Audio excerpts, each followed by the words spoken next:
atukuzwe. Ambao ulimwengu huo sio mbinguni, ambao ulimwengu huo sio mbele ya kiti cha enzi cha Mungu. Biblia inasema kwamba mbinguni ni mbingu za Mungu na malaika zake.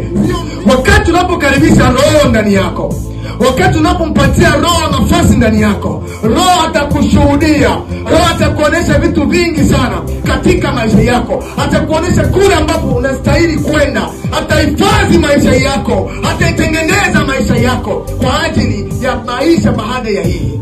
Jina la Bwana liinuliwe. Amen. Tunataka kusoma kitabu cha Ufunuo 22 sura yake ya 2. Nasema ya kwamba Ufunuo 21 sura yake ya 2. Ufunuo 21 sura yake ya 2. Inasema ya kwamba nami nikauona mji mtakatifu Yerusalemu mpya ikishuka kutoka mbinguni kwa Mungu. Nami nikauona mji mtakatifu Yerusalemu mpya ukishuka kutoka mbinguni kwa Mungu, umeandaliwa kama bibi harusi aliyetiwa mapambo kwa mume wake. Ninasema ya kwamba wakati Yohana alikuwa katika maono mbinguni, wakati Yohana alikuwa anaona namna gani mwanadamu atakapokuja kukombolewa, namna gani mwanadamu ukombozi wake ulivyoandaliwa, pia Yohana aliona namna gani dunia itakapoisha na namna gani watu watakapoishi. Lakini kitu ambacho Yohana aliona Yerusalemu mpya. Aliona yani mji mpya ama siri mpya ama vile mpya ambayo inatoka mbinguni inashuka wapi? Hapa duniani. Yani haikukaa mbinguni, ilishuka hapa duniani.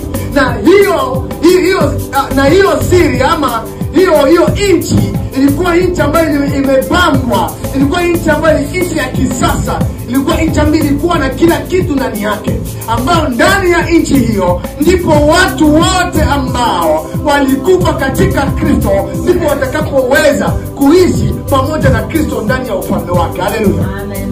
Haleluya. Ina maana ya kwamba hakuna mtu ambaye atakayeishi mbinguni, hakuna mtu ambaye atakayeishi katika ufalme wa Mungu mbinguni, lakini ufalme wa Mungu utatoka mbinguni kuja kuishi hapa duniani pamoja na wanadamu. Haleluya. Wakati mtu anapotoka katika dunia, mtu anaenda sehemu moja ambayo inaambatana na gizi mwili wake pamoja na yeye uliomtumikia, mwili wake pamoja na yeye vilivyotumikia. Sasa kama wewe ulitumikia shetani, utaenda jehanamu. Pale jehanamu hautaenda ndani ya moto, bali utakuwa unasubiria muda wa kutoswa ndani ya moto baada ya kusomewa hukumu yako mbele za Mungu. Kwa sababu gizi tuko tunaishi leo hivi, tuna mashtaka mbele za